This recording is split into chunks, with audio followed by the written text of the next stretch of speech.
Hello everyone, it's Eric. When Freshy Kanal concluded part 5 of his rap battle series, I made a list of my 10 favorites. Now that part 6 is over, I want to go one step further and rank all of them.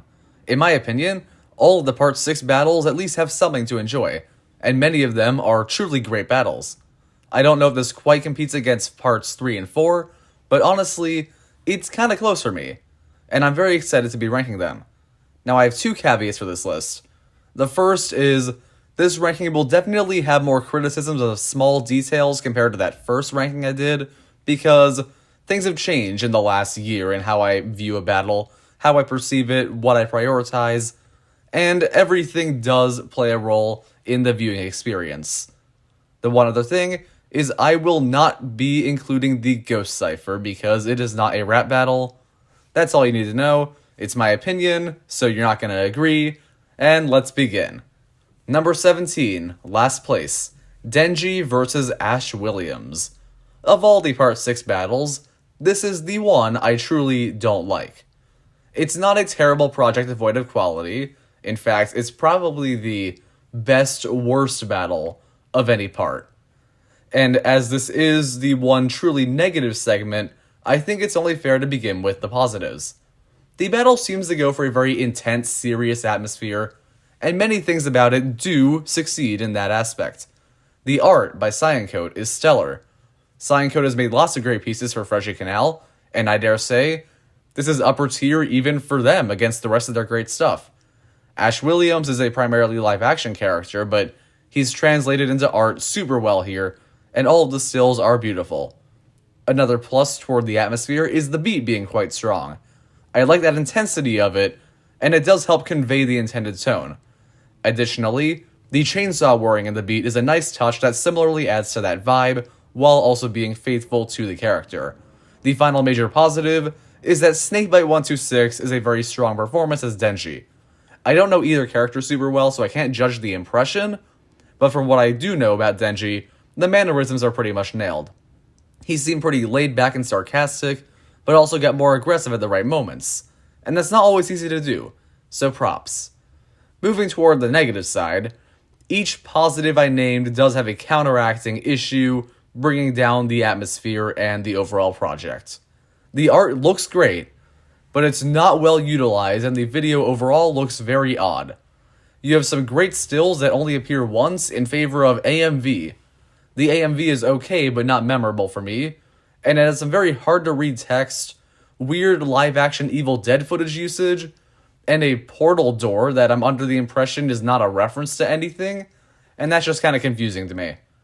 It equates to what is visually, hands down, my least favorite battle from part 6. For the beat, I think the intensity is undercut by the writing. It feels a little confused because even though there's a lot of dark subject matter, most of the lines kinda just circle back to Denji having a poor love life. Maybe that's all he has in the source material, but that seems unlikely. Furthermore, the best of these types of insults tend to happen way into the battle in Ash's second verse, so by the time you get to them, it feels like that this material is already kinda tired out. Similarly, I find some of the more jokey lines such as, maybe we split up, to feel out of place against the intensity of the beat, and at some points the visuals. As a result, I just don't get swept up in the hype of this one, because the most effective aspects are undercut by very writing.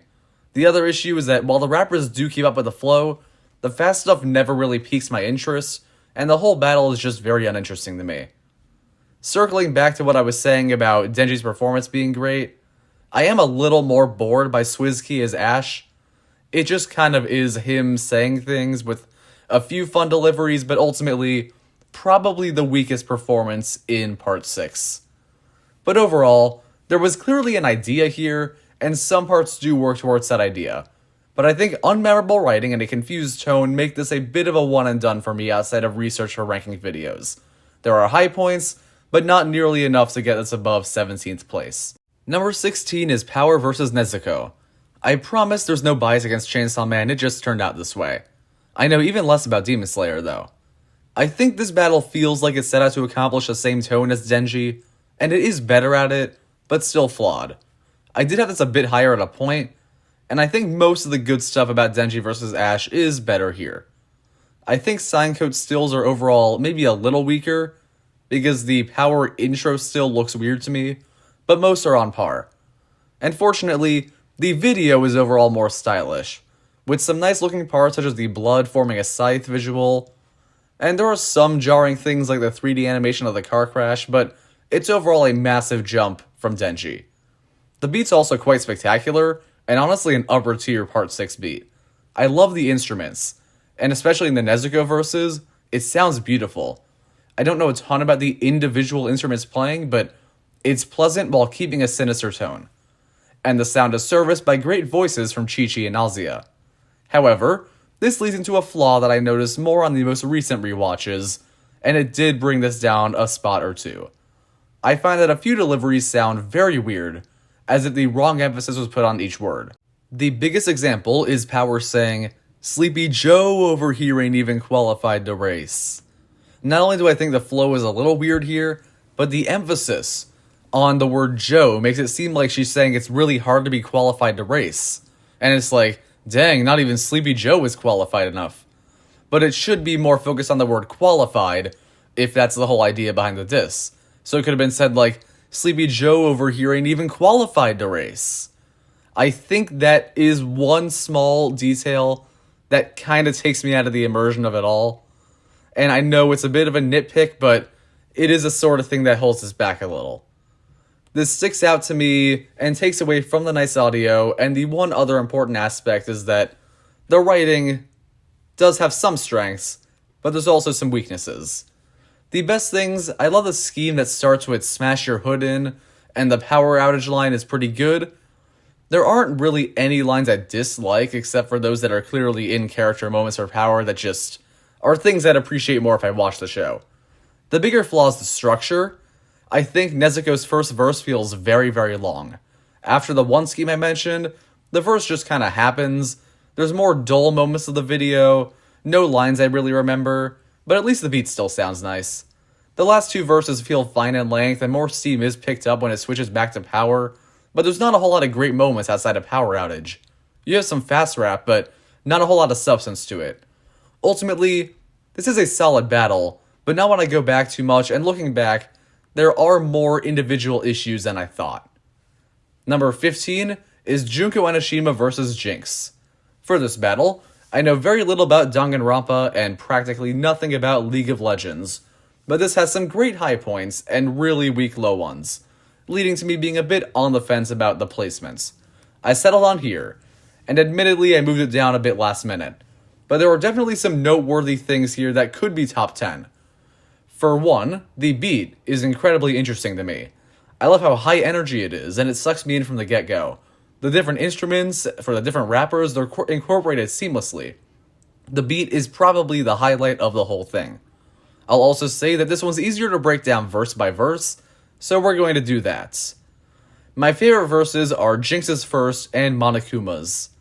Jinx has a first verse that feels pretty long, but the more intense beat and performance, along with a variety in rhyme schemes, do help make it a bit more suited for that length.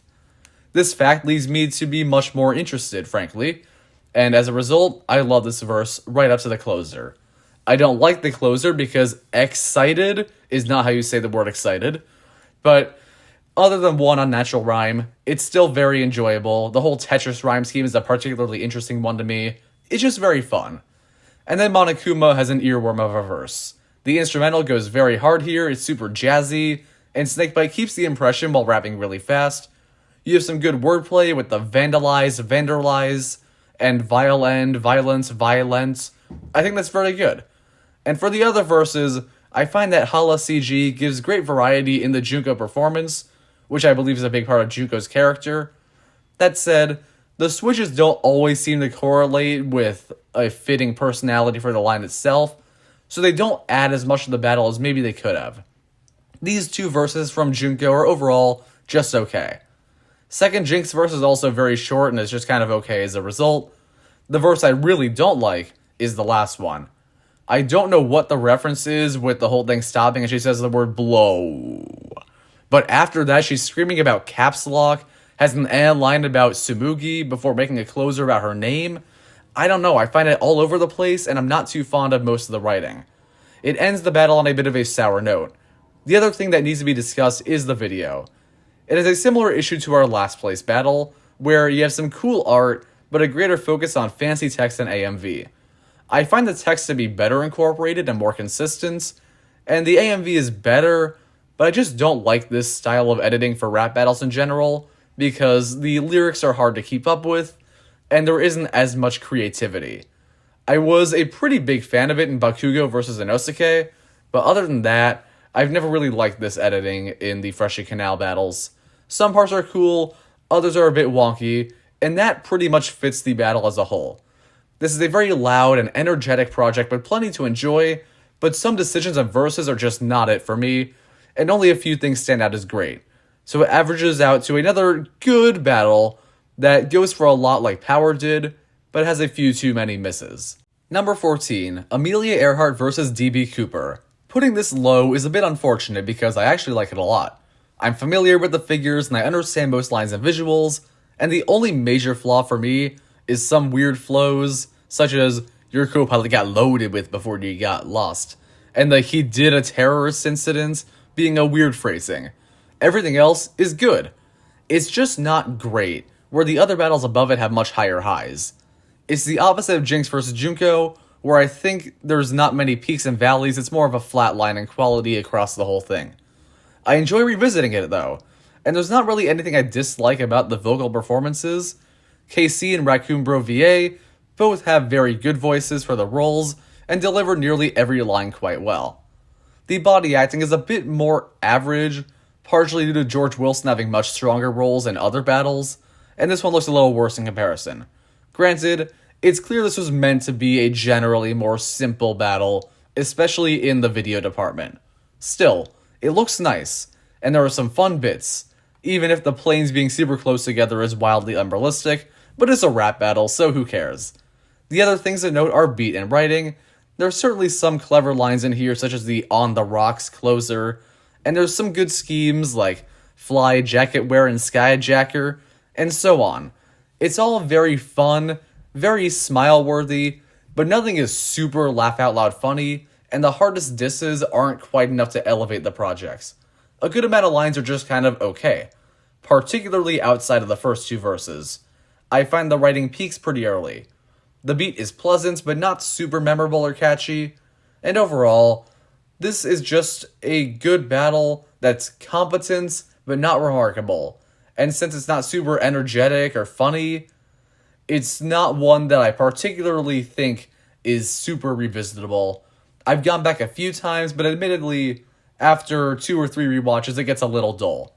It's still well made, and I enjoy a lot about it, but it never reaches the heights, ironically for a plane-based battle, of most other Freshy Kanal projects. Number 13 is the Riddler vs. Kokichi. Interestingly, this feels similar to Earhart for me.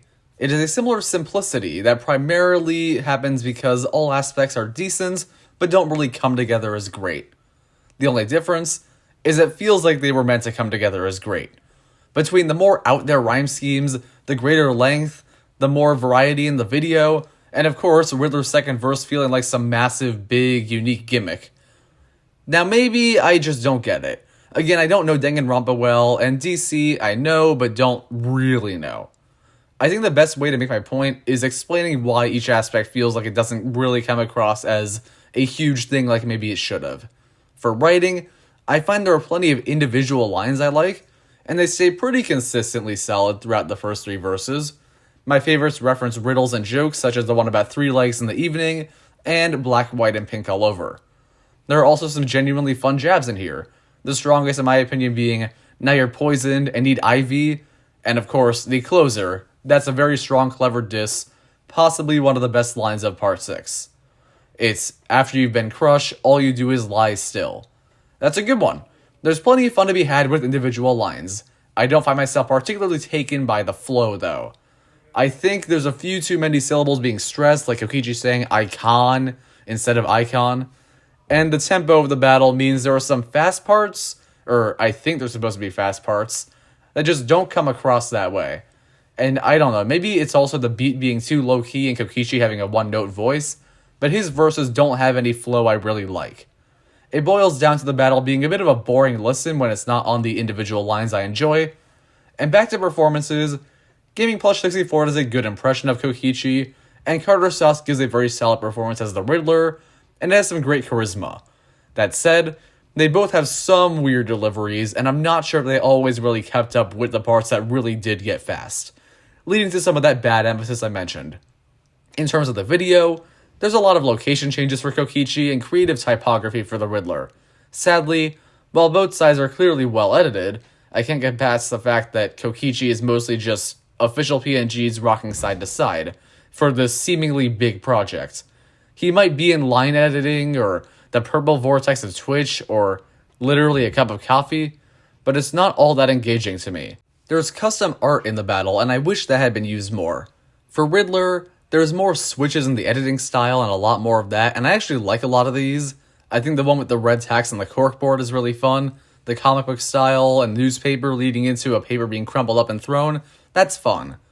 Things I don't like are the official Riddler images that look very weird and low quality, and some of these weird typography things like a Supreme sticker reference for typography being super jarring in the dark, serious Riddler second verse.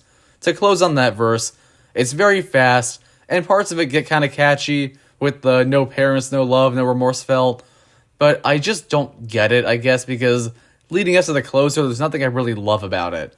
Ultimately, this battle is once again well made, and it has more interesting writing and visuals than Earhart vs. Cooper, but it falls into the same trap of being a bit dull, and I'm not sure if it was intended to be this dull or simple. And while it's still good, it feels like it could have been a much stronger project, while Earhart feels like it did what it set out to do. But ultimately, this did do just a little bit more. Number 12 is the Queen of Hearts versus the Wicked Witch of the West. Like Kokichi, this one has a mix of stronger and weaker elements, but I think it ultimately accomplished what it wanted to better than that one. I know a good bit about these characters and the many other pop culture references in the battle. I can gather my thoughts a little better than Kokichi. There's tons to praise about the battle, even if nearly every aspect does have something bringing it down like the last few have, so let's go piece by piece. In terms of audio, it sounds pretty good. The beat by Core Kitten is very nice, with a lot of diversity in it, especially thanks to the added instruments from Freshy Kanal. I love how it sounds from beginning to end as a result. It's the one part of the battle I have really no issue with. I could point out there are other beats that I like more, but that's not really a flaw. The other thing in the audio aspect, of course, is performances. Michaela Laws does a good job as Queen of Hearts. I think the parts where she gets more angry were appropriate, so vocal direction was very good on her end especially. Some of the writing is naturally very hard to deliver with the proper voice, because the scheme is tough or slightly awkward, but these are much more minor than in previously mentioned battles. The other performance is Cammy Cat as the Wicked Witch, and this one has more issues for me. The first is that some parts just don't sound good. The worst offender is with 1,000 of lousy guards. Disregarding the fact that that doesn't make sense, the emphasis on the ows is just really hard to listen to for me. The other thing is what I'll call the singing portions. They're just harmonized, but I think the lines were not written super well, and they're more like singing than rapping, and they feel kind of jarring. I know there's the musical Wicked, but if this is a reference to that, it seems like a weird way to incorporate it, and I think with this cackling witch voice, it doesn't sound all that great.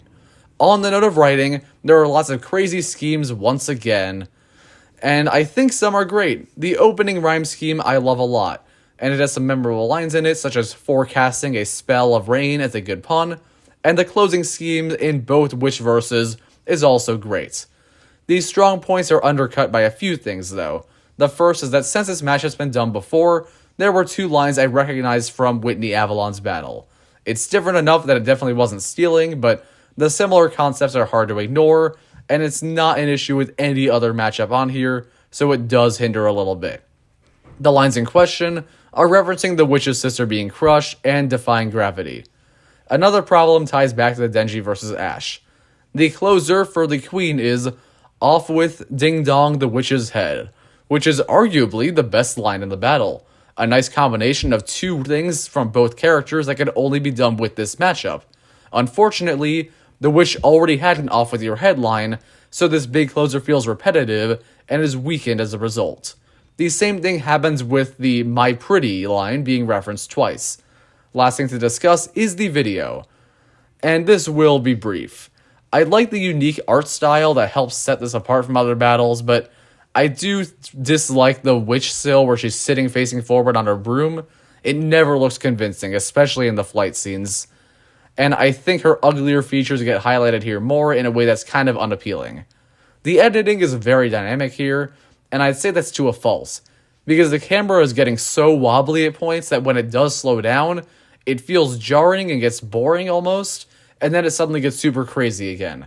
This happens at the start of Witch's first verse when the broom still comes in that I mentioned, and I think more consistent camera movement throughout would have benefited the video greatly. Overall, this comes together as a strong project better than the others I've mentioned, but it's still kind of unpolished and as a result did not earn a top 10, or top 11 I guess in this case, spot. Number 11 is The Rock versus Paperboy versus Edward Scissorhands. Now we're talking. I know this is not generally considered a great battle, and even though this spot's not the highest thing ever, I think it's a bit overhated. I know The Rock and James Gunn enough to get through this, and the other characters are written very easily to understand, with accessible disses or things that aren't too detailed. This battle is definitely best broken down verse by verse, so let's start with The Rock. This is the part everyone likes, and for good reason. I definitely think it's the best verse. Chase Beck does not sound exactly like The Rock, but in this goofy parody context, I think it's a very fun performance. Luke Reardon does full animation for The Rock, with tons of memorable visuals. One I especially love is The Rock's nose getting super big as he's smelling what The Rock is cooking. The visuals are just so expressive here, and some of the most creative Luke's done. The verse was written by Snakebite126, and it's great. The way he uses the "it's about drive, it's about power" meme is hilarious in particular. And there are lots of simple but fun puns like pay-per-view and so on. The way Edward Scissorhands is referenced makes it easy to understand who he is, and if I had to nitpick, it would have been cool if he exclusively dissed Scissors, but it comes pretty close, with only a few lines being about Paperboy, so overall, great verse. For Paperboy, this one gets lots of flack, but I think it's kind of overhated. I have a lot of fun with it still. I find the opening scheme to be really catchy, and several lines are super enjoyable, such as that dissing the Scorpion King CGI, the use of extra extra, and the crossword puzzle line. My biggest issue is that the writing has a massive stretch in it, where obituary has to be rhymed with, but it was a solid idea. I think the focus on rhyme schemes is smart for a character that's not as prominent in terms of this material, but admittedly, that does carry over to the vocal performance. Commander Jacob delivers the lines well enough, but his voice is not extremely expressive as a result of the character not having a known voice, and I think there maybe could have been a bit more spin put on it. Maybe CJ was not the best cast. The visuals are unfortunately also a bit flawed here, as even though I like the scenes and ideas, the pixelated style doesn't translate super well into Richie's animation. The animation's good, and there are good small details like Paperboy dressed as Little Mac, but I think the style's a little unappealing with the pixels. Overall, there's enough merit that I think this verse is solid. First, Edward, I find this to be a pleasant verse where most aspects come together. I think the animation from BMB is some of his best. It's super clean but still has the expressive style of his. Zalsimus Scissorhands fits the vibe very well, and has some very natural deliveries overall. The beat being a bit more low-key does complement that more calm vibe, and it's very good. Ultimately, the writing is unmemorable here outside of the flex tape line, that's really all I remember. Other than that, it's just a nice sounding verse without a ton of substance. And fortunately, the next part has a lot of memorable lines for me. The back and forth section has some great stuff like, "Got that late delivery cause you're old news," and "Even with Dwayne, you're the most shredded man so far." They're hilarious to me.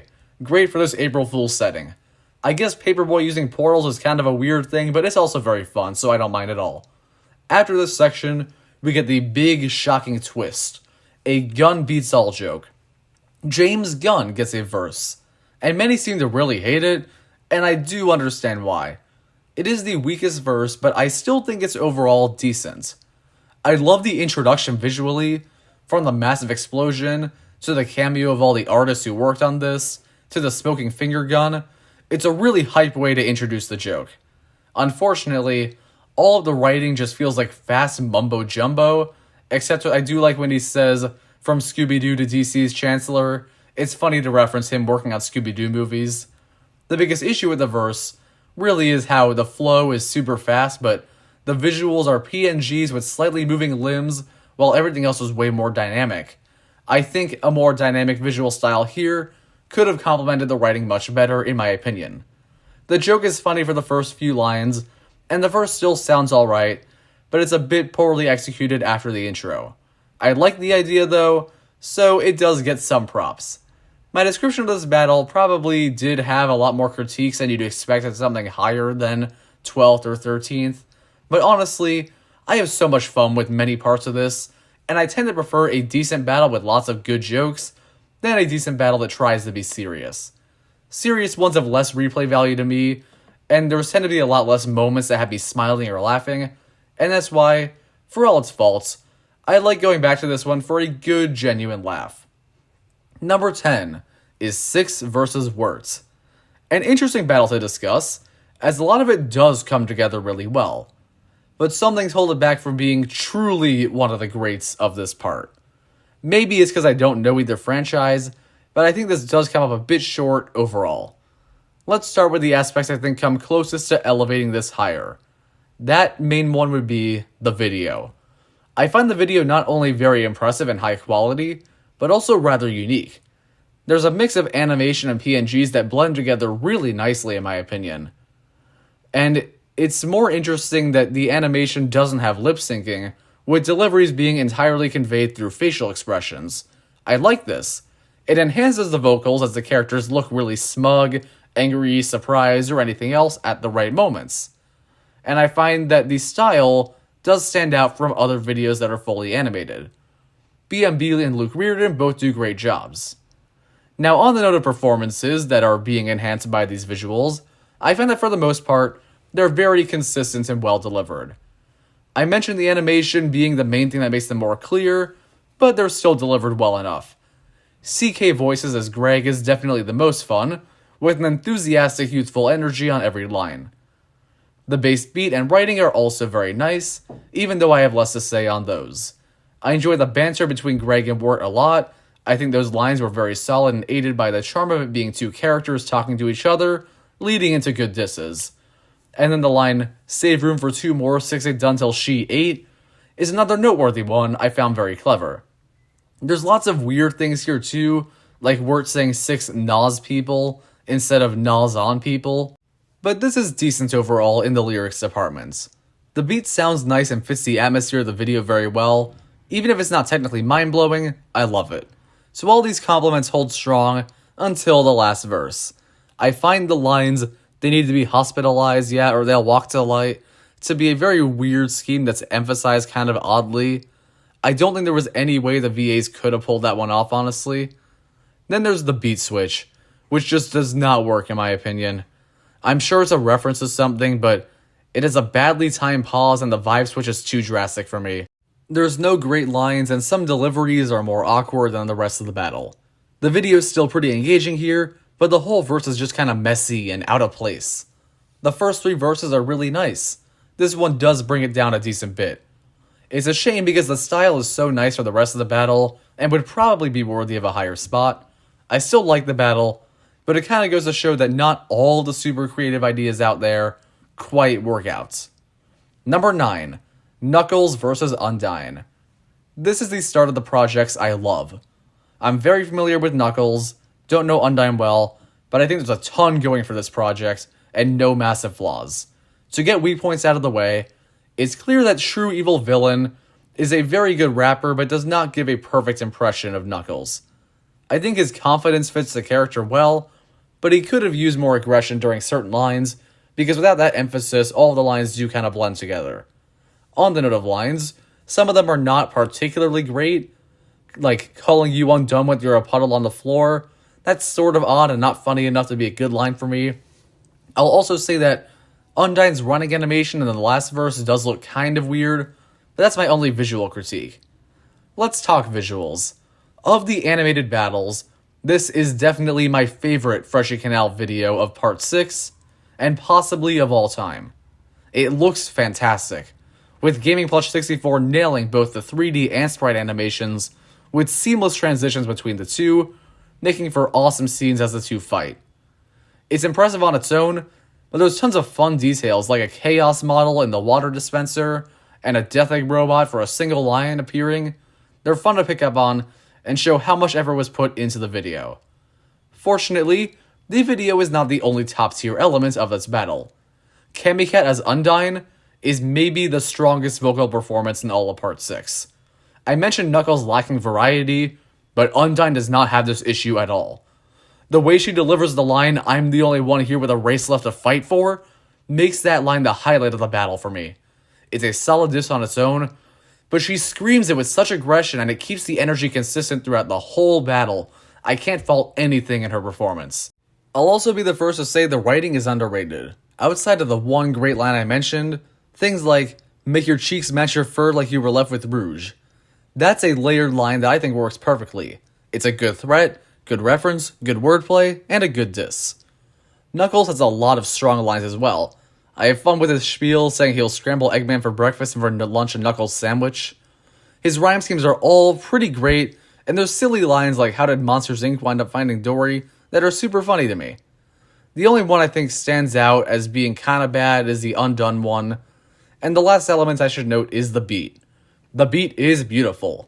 It stays low-key at the start of the two verses, and kicks in at just the right moment as the more intense parts of the battle begin. Kind of a basic thing, but even though a lot of battles are supposed to do it, it's easier said than done, and this does it. I love the strings in the beat as well. It's a unique sound, and it fits nicely. All in all, Knuckles could have been cleaned up a bit, but this battle works on every other level, and this is the first on the list I truly consider great. But there are a few more I think are even stronger. Number 8 is Santa vs. Satan. This almost went below Knuckles.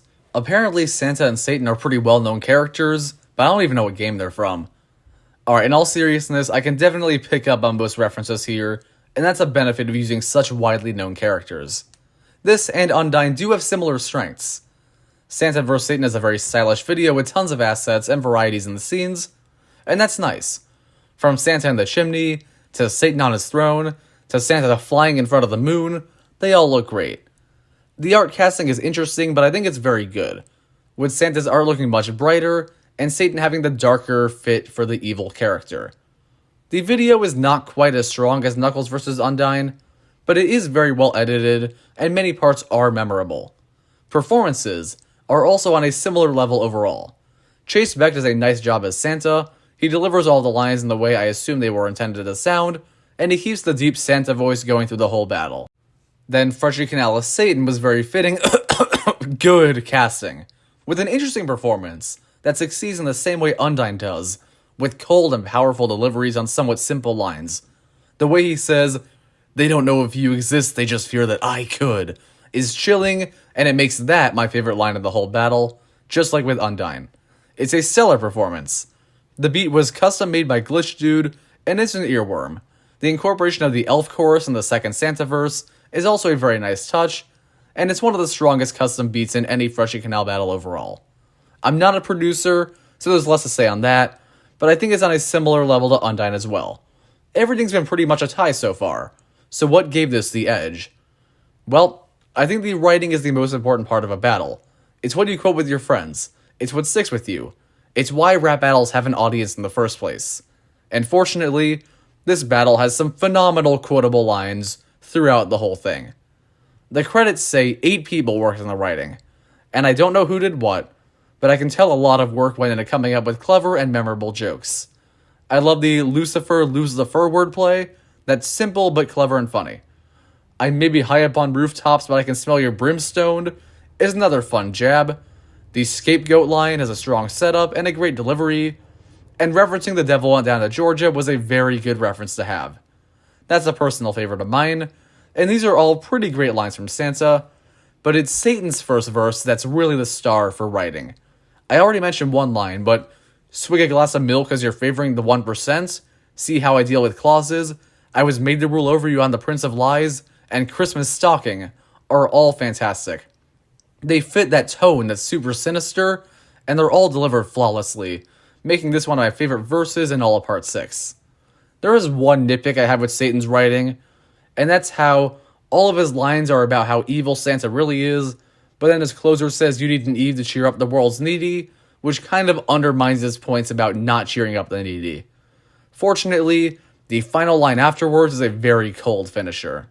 The one other note on writing is that I don't like the first couplet in Santa's second verse, because the first half is clear filler to me, and the second is kind of a weird reference to The Devil Wears Prada.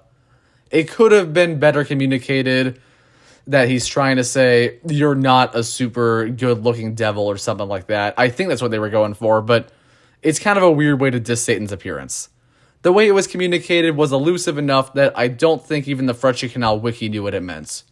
But besides that, this is a wonderful battle with so much to love, and as a result, it does rank pretty high on the list, and I watch it quite a bit, quoting those best lines very often. Number 7, Patrick Bateman vs. Sweeney Todd. Going into the ranking, I thought this would be top 3, and there is good reason for that. The best stuff is more than worthy of top 3. However, this battle is fairly unbalanced, with the Bateman side being the clear, better one. Sweeney Todd has a lot more flaws. His first verse is actually pretty strong. I don't know a ton about each character, but I know their respective stories are being told to an extent in the battle, and I know that the opening scheme is a reference to a Sweeney Todd song. The Stupendium certainly gives a strong performance, as they usually do, and there are nice lines about the banker compensating when work's over, and the comparison between Bateman and a razor both being a pain in the neck. The versus closer is also quite great, so there's a lot to enjoy here. Little Flex is a great writer, and this proves that, but the verse also has an odd rhyme with insecure and insecure, and one very weird visual with a zoom in and out that I don't think was a reference to anything, and is visually the worst part of the battle. The one other weird thing in visuals is that I know from the behind the scenes that the actors were on set together, but when Todd shaves Bateman's neck, the transition makes it seem like they're not actually there, and is trying to seal the illusion they are. But they actually were there, so I don't know. Maybe it's because you don't see a lot of Todd in the shot, but I think that was a bit of a weird choice. Fortunately, the next verse is incredible. Little Flex nails the Bateman voice, mixing in the reserved mannerisms with the more chaotic ones of the other persona. I think it's my favorite vocal performance in all of Part 6, right there with Undyne as the other contender. And it's complemented by George Wilson killing it on camera. The way he just sits there unblinking for the first verse is unsettling. I can believe that Little Flex's voice is coming out of his mouth during his verses. The coordination between the body and voice acting is somewhat mind-blowing. Furthermore, every line is so in character, capturing the arrogance you'd expect, while also having very solid disses. This is my favorite verse in the battle, and maybe my favorite verse in the whole Part 6. Then there's Sweeney Todd verse 2. And here's where the flaws come into play, especially on rewatch. I used to not like the beat switch at all, but now I think it's not only done very well, but fits the different energy of the latter verses as they get more chaotic and loud. The bigger issue is Miss Lovett's verse having some kind of odd meter. Like the way she says, onto the menu signs for when I... The pauses seem kind of unnatural in the verse, and it sometimes took me a while to understand what she was actually saying. I thought she was saying the word fold instead of for in that menu sign one I said, and I'm like, why are you folding menu signs? I also think the body acting is stiffer from Lovett, and when Todd comes back in, while I do like the concept of Todd killing Miss Lovett in the battle, it's followed up with the line, tell your lawyer you're defeated, bruv, which feels very out of place. Maybe it's the word bruv, but I think that line should have been changed. I do like the sequel line that follows, but there isn't a lot I love about that verse. Not too much to say on Bateman verse 2. It highlights more of the phenomenal body and voice acting on the Bateman side, and the visuals are stellar. There just aren't as many noteworthy individual lines, but the verse is more about characterization, and the fact that Bateman's side is all about that, I think I don't mind at all that there aren't too many great lines. So all in all, that Bateman characterization is brilliance, but there are definitely things on the other side that get in the way of me truly loving the whole battle. The crew should be super proud of this one as a whole, but it's not my favorite of Part 6 like it used to be. Number 6, Amleth vs. Paul Atreides.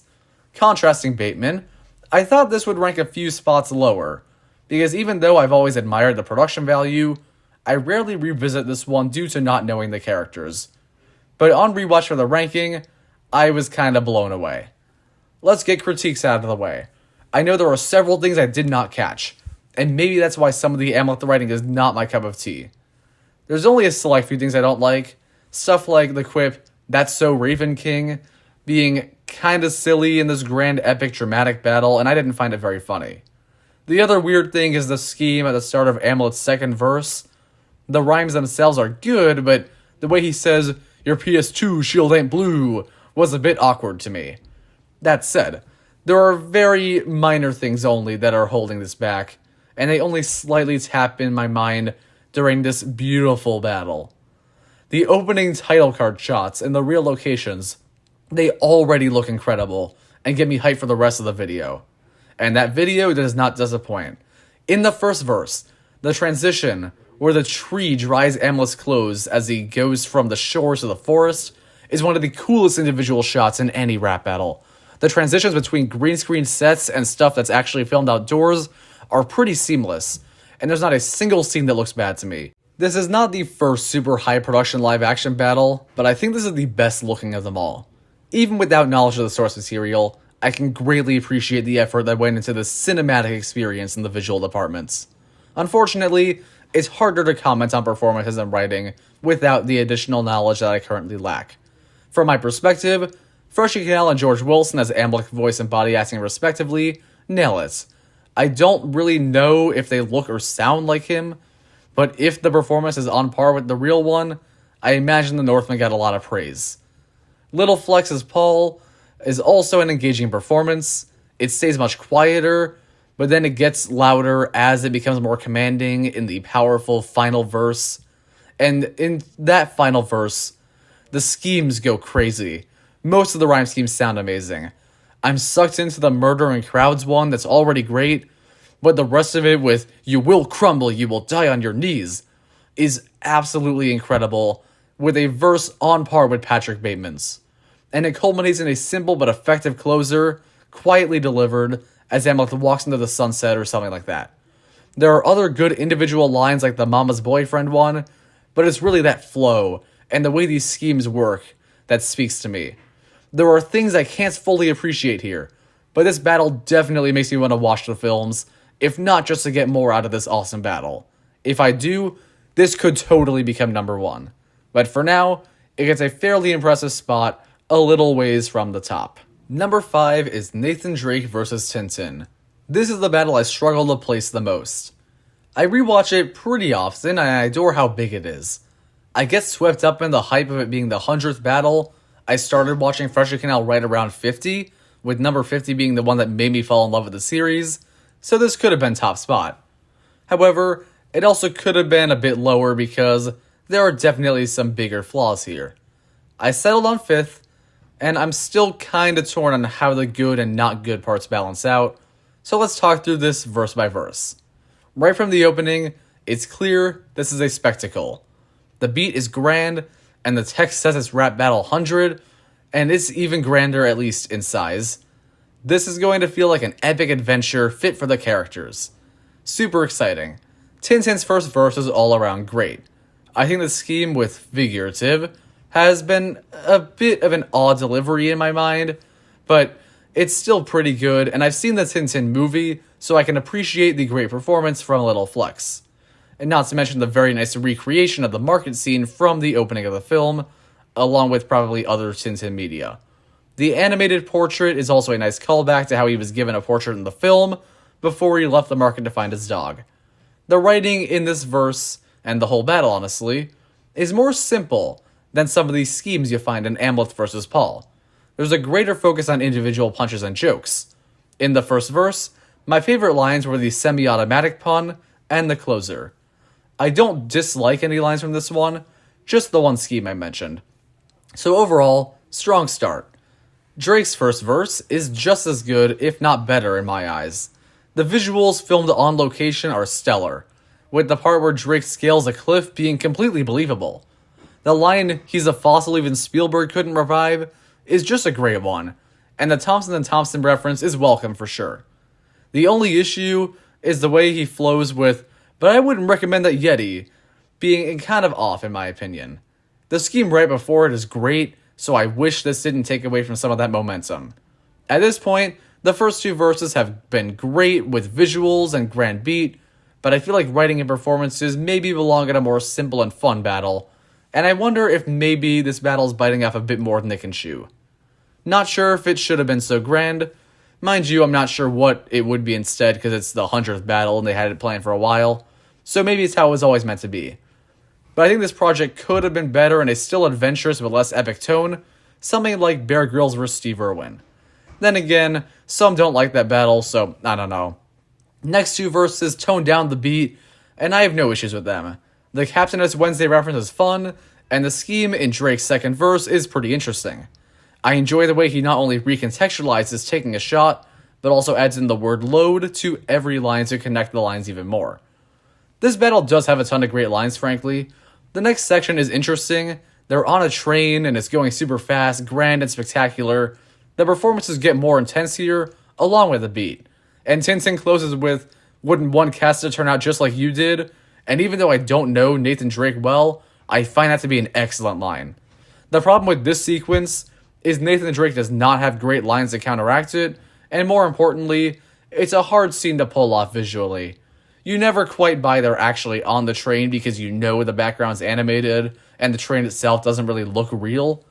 They tried their best, and not even Paddington 2 could pull this off, so I commend them for trying. That said, doesn't quite work. And now we have the third party Indiana Jones. Zossam is a great costume, but I don't think he quite sounds like Harrison Ford, and it takes away from the writing a bit. The verse has plenty to enjoy. I love the transition between that dark cave and the real forest. It's almost up there with the Amleth tree transition.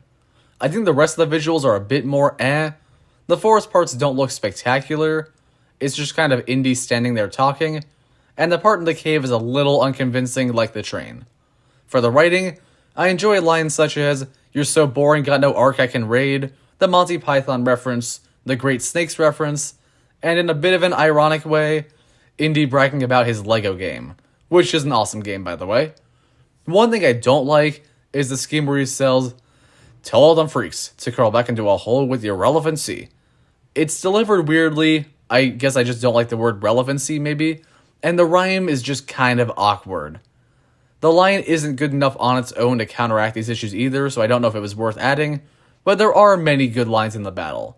And that's honestly how I feel about the whole thing. There's a lot of great individual lines, visuals, moments, performance things, all of that.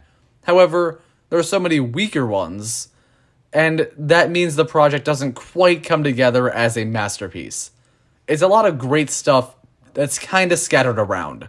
The best Freshy Kanal battles trim the fat a little more, until every part of the battle is noteworthy in a positive light.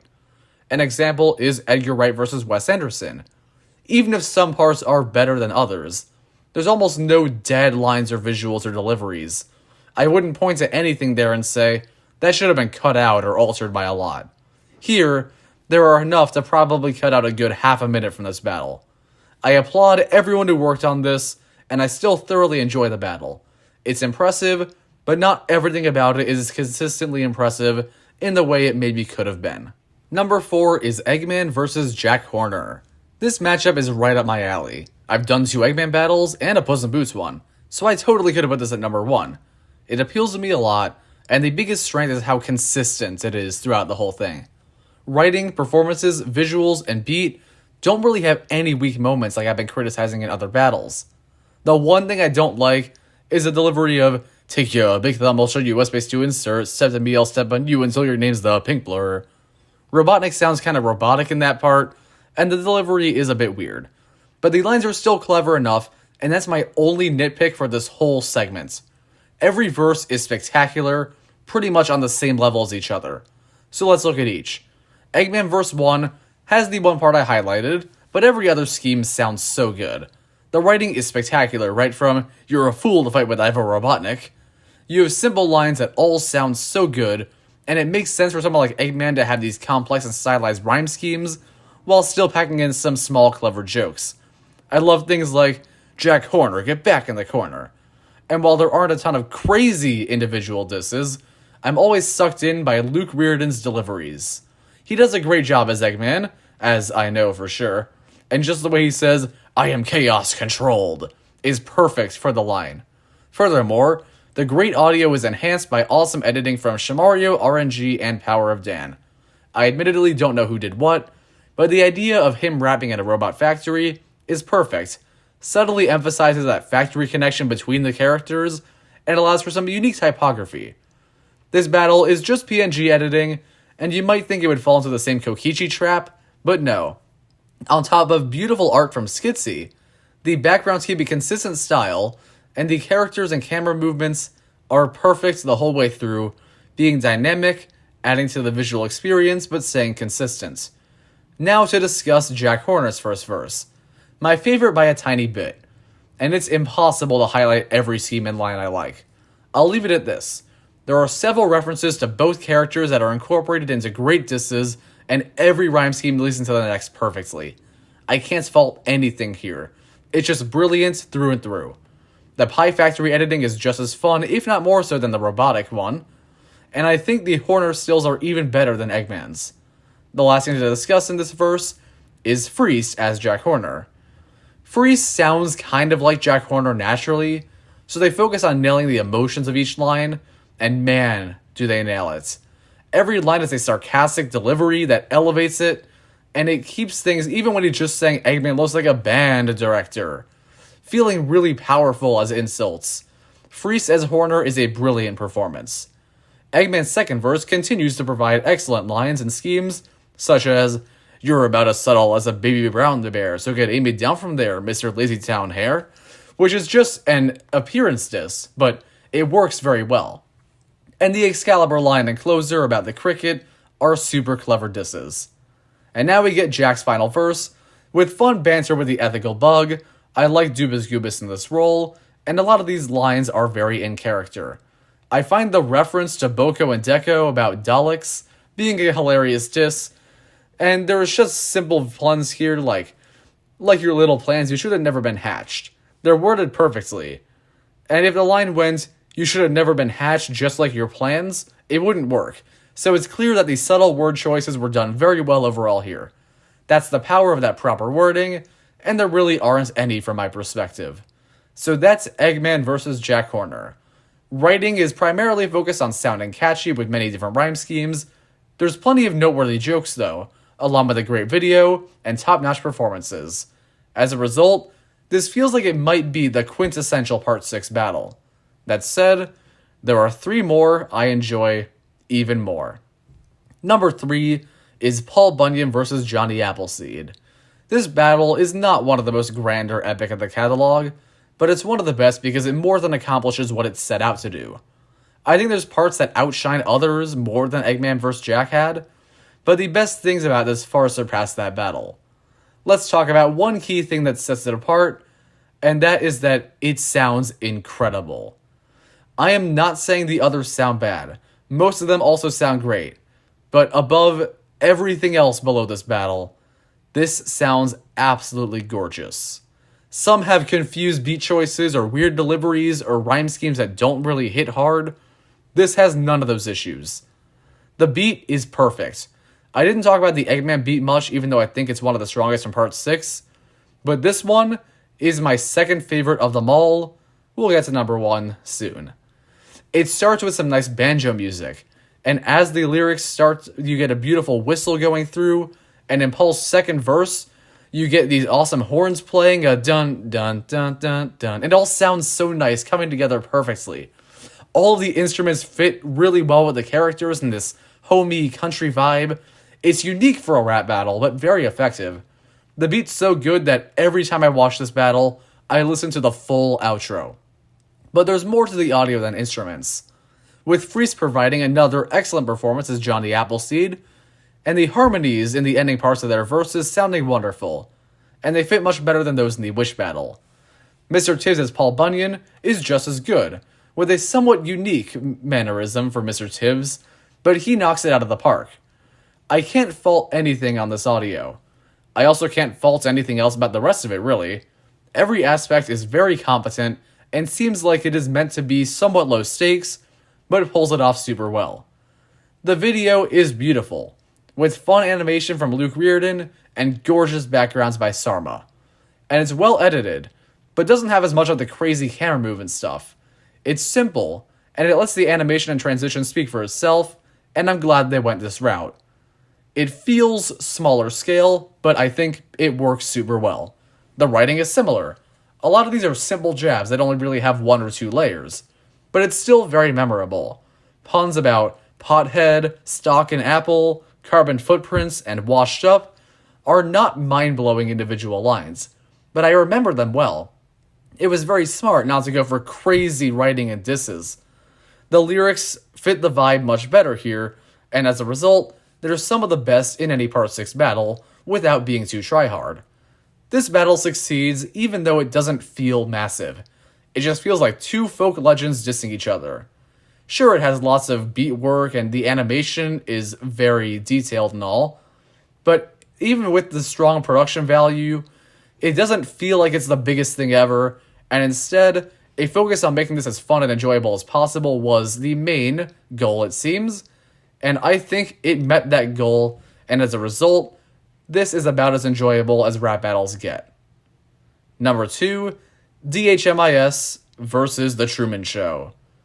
We could spend this segment breaking down why the flow, performances, video, and writing are all great, because they are, but that's what I've done for pretty much everything else on here, so it wouldn't really tell you what separates this battle from the battles below it. So instead, I'm going to focus on one thing that really stands out to me, and that is the creative storytelling in this battle. I find that even though other battles like Tintin, Amleth, and even Bateman feel bigger, the creativity in how these characters are represented was risky, but pulled off near perfectly from my perspective. I know The Truman Show. I think it's a great movie, and I've seen all of the YouTube videos for DHMIS, not the TV show, so I may not know every reference or detail, but I do know a big part of the connection is that they both learn they're within TV shows and try to leave as a result. Definitely a tough thing to pull off in any kind of media. This self-aware fourth wall thing, I imagine many have tried this, and many who will try it with rap battles probably will not get too far. But Freshy Kanal did, and I'm very happy about it. The intro shows a crew working on the set, and it seems scripted as if it's a battle for Red Guy and Truman, and it's just supposed to be a normal episode of their show, not realizing they're all there as actors. The first hint things will go wrong is Red Guy saying, "That's not my name," at the beginning, which is not only funny, but foreshadows later parts of the battle. As one might expect, the first verse feels like a DHMIS episode, and the Truman Show verse feels like something that could happen in that actual movie. First off, Red Guy's verse. It's him just living life normally. He seems to be singing a bit at the end, and there's a singing ID card that drops a strong diss. And that's the sort of thing that happens in the actual episodes of the show before the dark twist, especially in early episodes before Red Guy left the show. So it fits very well. Truman's first verse is done maybe even better, with Truman acting completely normal and unaware of the fact that he's on a TV show. I could see the argument that him referencing canceled TV means he knows, but that's one small inconsistency, and I think it's possible that the fact that it referenced him maybe went over his head. So that does not bother me. Furthermore, this line happens after he sees the light fall, and this could be referencing the fact that he's starting to become more aware of what's really going on, because the falling light is how he first starts getting hints in the actual movie. And just like in the movie, there's no epiphany the moment right when he sees the light, and I think it makes sense for the revelation to be more gradual and not start for sure until the second verse. In the later two verses, the structures of both of them leaving are very interesting. The entire Red Guy verse plays like a normal DHMIS episode before the dark twist, until the final couplet where Red Guy says he's walking out, and it seems interesting that there's no crazy scary part that causes him to leave. And at first I was surprised, but then Truman's second verse started. The camera stays on DHMIS, and you can see Red Guy and Duck Eye are gone. The background is glitching out, Rory's looking through the window. This is where Truman starts to realize he needs to get out. I think the idea of the Dark DHMIS stuff working in tandem with the darkest parts of the Truman's show is incredible. Then his verse sees him journeying to the Red Guy set.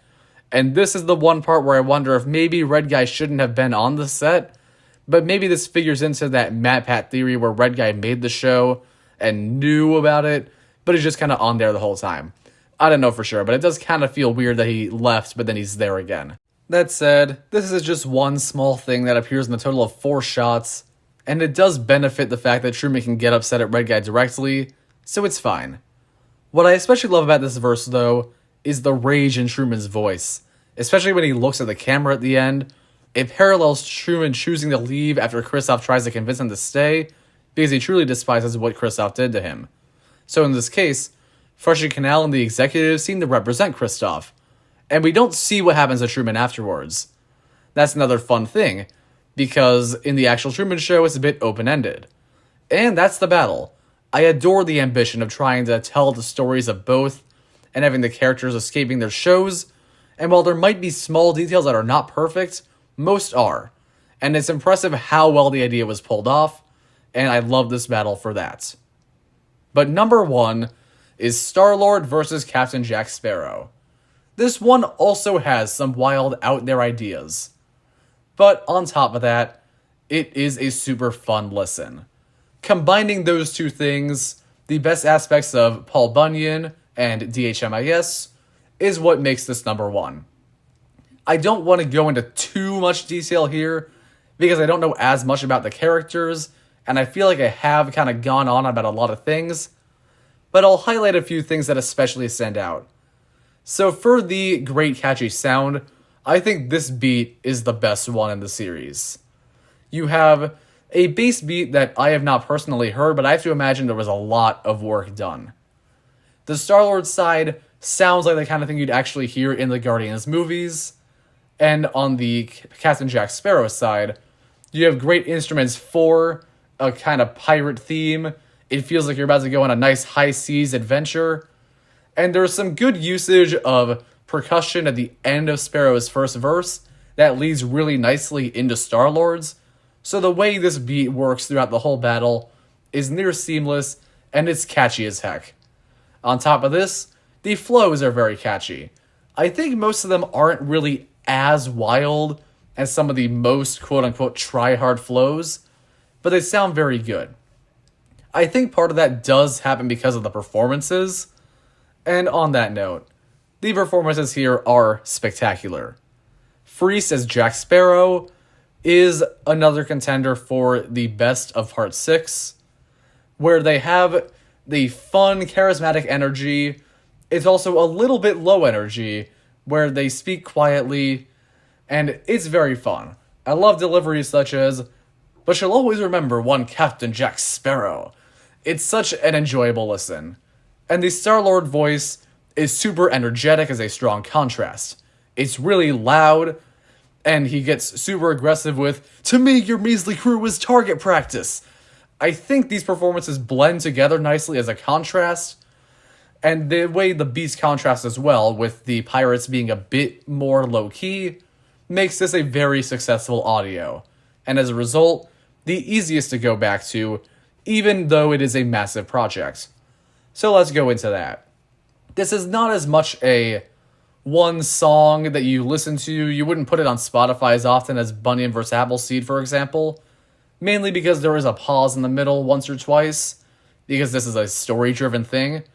But, like in Red Guy vs. Truman, I love the fact that they went for a story approach. The way certain things work here, especially in the second half of the battle, are so much fun. I think the second verse from Jack Sparrow is my favorite in the battle. I can see why someone wouldn't be a fan of this.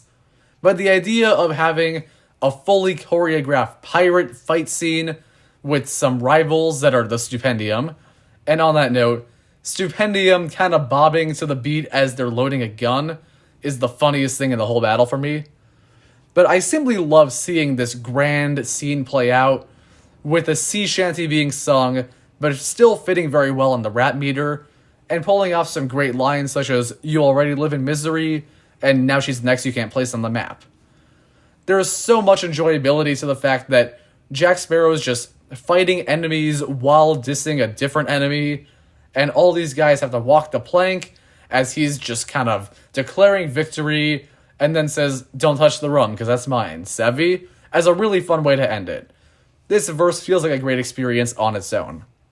And the way the final two verses have a bit of a fun thing where the ship is sinking, and Jack Sparrow doesn't realize until he disses Star-Lord, calling him a distraction, realizing he'd been a distraction the whole time, also implying that Jack Sparrow dies at the end.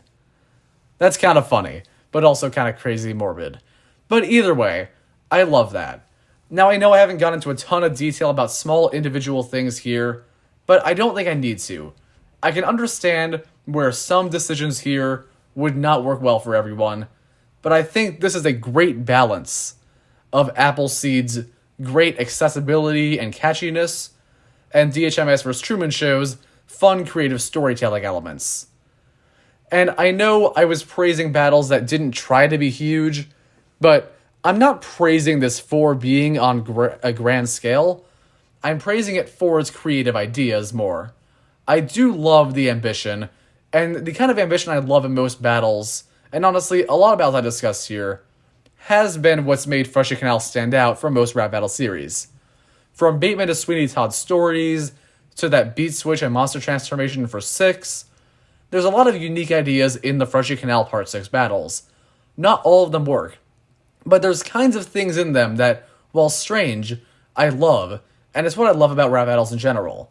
They're an outlet to try some crazy things about these characters you love that you can't really do in a lot of other ways. And this one has so many I adore. The sea shanty, the story at the end, having Star-Lord singing, location changes, many different styles with animation, choreographed fight scenes. In Part 6 in general, Freshy Kanal tried a lot of new concepts, experimented with different writing styles, new video stuff, worked with different VAs, and challenged VAs he's already worked with to try new roles. And this battle exemplifies that best, with some of the strongest performances, beats, visuals, and writing in the whole series. And for anyone out there who might be starting up making new battles, but is afraid of trying new ideas because they think they may not work out, understand that almost no creative decisions, including most of those in this battle, or probably all of them, are universally loved. Many decisions you make will probably be disliked. You may regret them in the future. However, some of them will also be loved by many. And the fact that Star-Lord versus Jack Sparrow went for so many unique ideas that spoke to me, a viewer, this much, is proof that trying new things in rap battles is absolutely worth it. And that's the list. Thank you for watching, and thank you Freshy Kanal for a great year, or rather 15 months, of new battles. Everyone, give your thoughts in the comments below on what I said, subscribe for more rankings and rap battles. I'll see you next time.